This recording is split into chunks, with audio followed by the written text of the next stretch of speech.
Today I'm just going to talk to you about how I started a couple businesses in just a couple hours. So a little while ago, I started my website and I was just thinking like, what if I just did a post in my local area on services that I could provide as an occupational therapist? But I didn't want to start a big business and I didn't want to take out a lot of money to set up like a clinic or anything like that.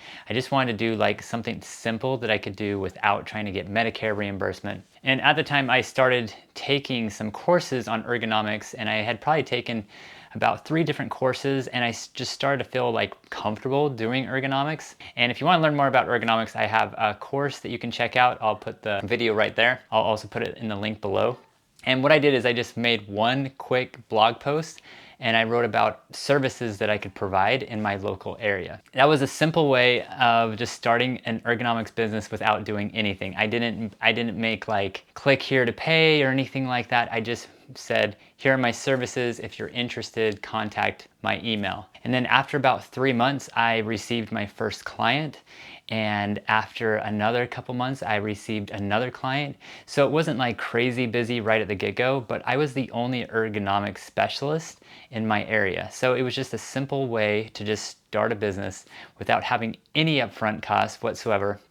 And at the time I didn't set up an LLC, I didn't have insurance, because ergonomics is really low risk and it's really hard to find fault, as opposed to like, you know, if I was a physician or as a occupational therapist, if I was treating someone for an injury. Because in this case, the person may have had an injury, but I'm mostly educating them more than anything. So that's the first thing that I did. And then a few months later, I just decided, you know what, I'm just gonna write a quick post on driver rehab. So what I did is I just wrote a quick blog post. I included my information, my contact information, and I was surprised, like every month I was getting an email asking if I could do an evaluation. It's mostly people that are older that concerned about driving, or it may have been like a family member that was concerned about their parents driving.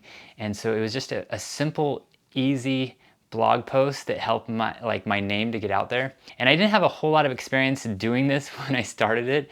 So after I made this post, I actually just started taking some courses and getting a lot of information from elsewhere on how to do a proper evaluation.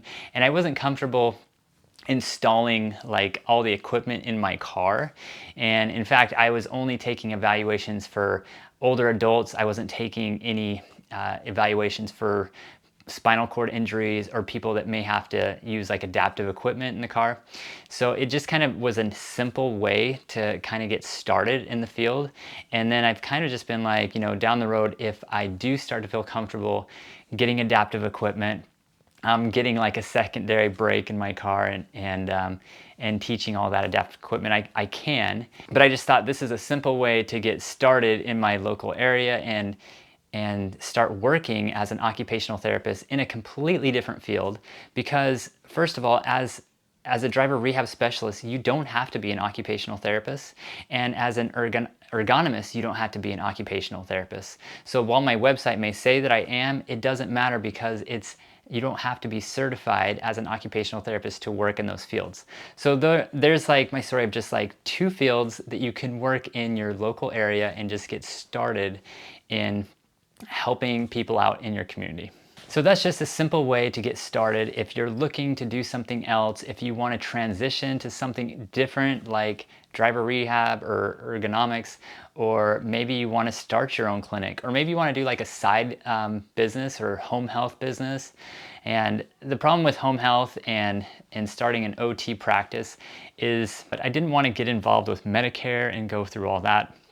And so I just thought the simplest way is to just become an ergonomist or do driver rehab. But another cool thing that you can do if you just have a website in your local area is you can just start providing any service that you think that might help your local community.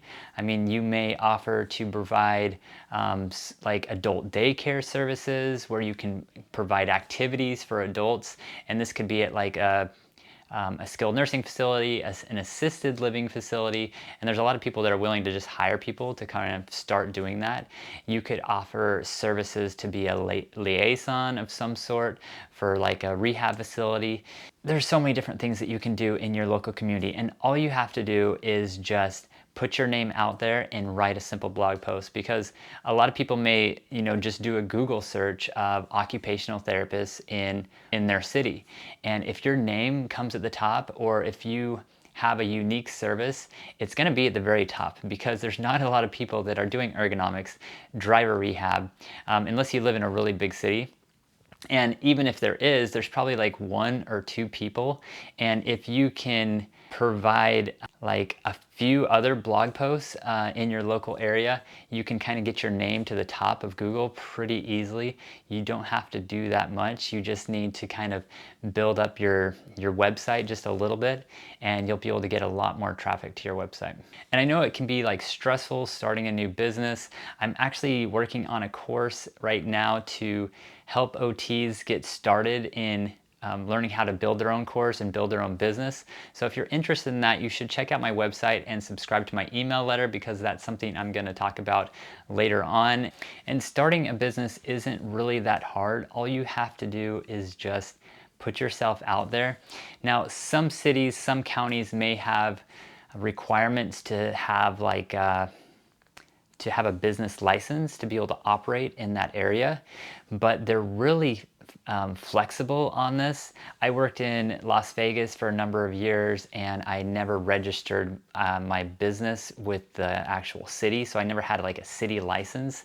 And I talked to them about it, and they said, don't worry about it, we're never really gonna like come after you. So it's not that big of a deal. So I've never actually got like a city license starting a business.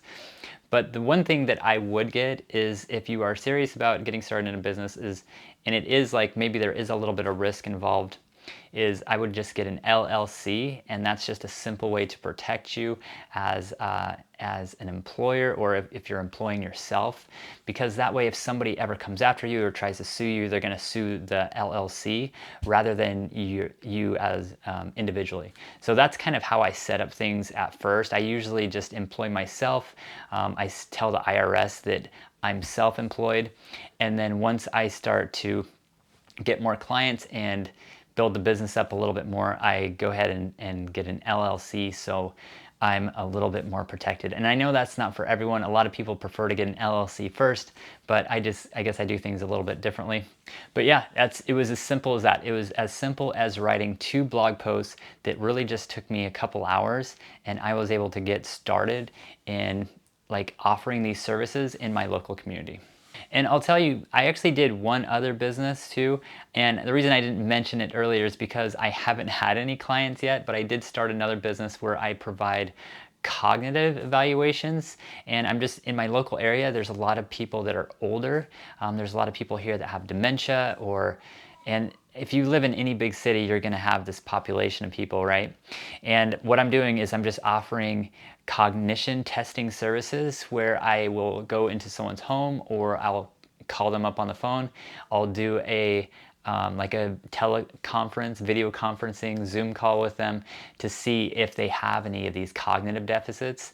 And I can actually provide a rating scale to kind of see where they are at. There's a number of tests that you can do. It's not that hard. It's pretty simple to get started with this, and there's not really any upfront costs. And you don't have to say that you're an occupational therapist, but I would definitely say you're an occupational therapist. And if you can, I would try to get doctors in your local area to learn about you and learn that you do cognitive evaluations, because this can be a lifesaver, a huge lifesaver for them, because there's so many doctors that aren't doing cognition testing and they don't have the time to really do that testing. So if you can provide this service by just simply having them pick up the phone and calling you, and then you can write out your assessment afterwards. You can say you did a full evaluation with the patient, you got their history, and then you can actually send that to the doctor if that information is required later on. And that's something that you wouldn't bill Medicare or anything.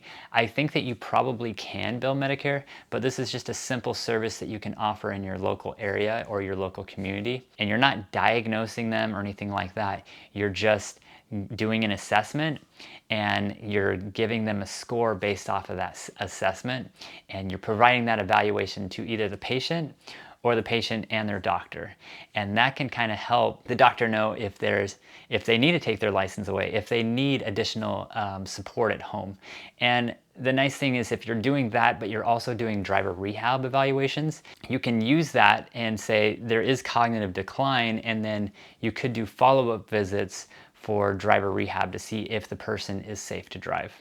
So anyway, I hope that was helpful and just kind of giving you an idea of simple ways to get started on doing something a little different as an occupational therapist. So I hope you like this video, and please like, subscribe, and I'll see you in the next one, and have a great day.